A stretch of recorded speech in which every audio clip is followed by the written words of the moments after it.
અમરેલી શહેરના senior citizen park ખાતે પ્રાકૃતિક કૃષિ પેદાશોના વેચાણ માટે એક દિવસીય અમૃત ખેડૂત બજારનું આયોજન કરવામાં આવ્યું।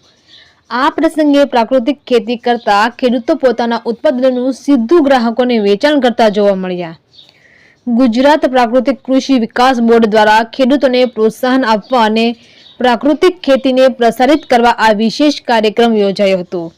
બજારમાં પ્રાકૃતિક પદ્ધતિથી ઉત્પન્ન થયેલા મસાલા, અનાજ તથા મૂલ્યવર્ધિત ઉત્પાદનોના સ્ટોલ મુકાયા હતા। ગ્રાહકોને સ્વસ્થ, ઝેરમુક્ત અને વિશ્વસનીય ખાદ્ય પદાર્થો સીધા ખેડૂતો પાસેથી મેળવવાની અનોખી તક મળી। સાથે જ ખેડૂતોને પણ પોતાના ઉત્પાદનો માટે યોગ્ય બજાર મળ્યું। આ આયોજનનો મુખ્ય હેતુ ખેડૂતોને સશક્ત બનાવવાનો, સતત ખેતી પ્રણાલીને પ્રોત્સાહન આપવાનો તથા ગ્રામ્ય ઉત્પાદકો અને શહેરી ગ્રાહકો વચ્ચે મજબૂત જોડાણ ઊભું કરવાનો છે। રિપોર્ટર મૌલિક દોશી, અમરેલી।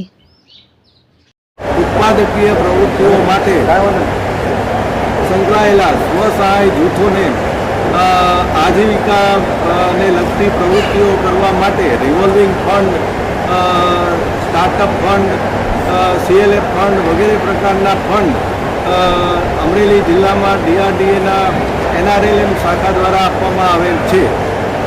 રાજ્ય કક્ષાએ એક સરસ પ્લેટફોર્મ ઉપર આ પ્રકારની પ્રવૃત્તિઓ કરતા સ્વસહાય જૂથોનું ઓનલાઈન રજિસ્ટ્રેશન કરવામાં આવતું હોય છે અને સમગ્ર વર્ષ દરમિયાન જુદા જુદા જિલ્લાઓમાં આ સરસ મેળાઓ સમગ્ર રાજ્યના સ્વસહાય જૂથોએ બનાવેલી વસ્તુઓના વેચાણ માટે આયોજન કરવામાં આવતું હોય છે। એના ભાગરૂપે સૌપ્રથમવાર અમરેલી જિલ્લામાં આ સરસ મેળાનું આપણે ત્યાં આયોજન કરવામાં આવેલું છે।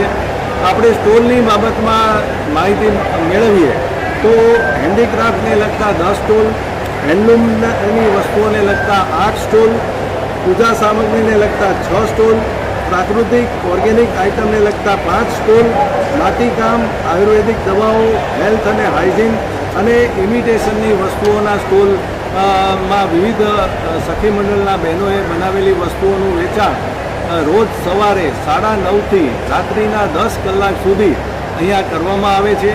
આ મેળો જે છે એ 28મી સપ્ટેમ્બર સુધી ચાલુ રહેવાનો છે અને અત્યાર સુધીમાં 4 દિવસ દરમિયાન આ મેળાના બહેનો દ્વારા 21 લાખ રૂપિયાથી વધારે વસ્તુઓનું વેચાણ પણ કરવામાં આવેલ છે।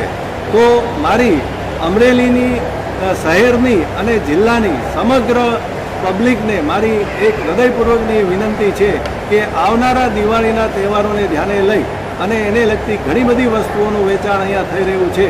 તો એકવાર આ સરસ મેળાની અવશ્ય મુલાકાત લઈ અને અમારી સખી મંડળની બહેનોને પ્રોત્સાહિત કરવા આપ સૌને મારી નમ્ર અપીલ છે।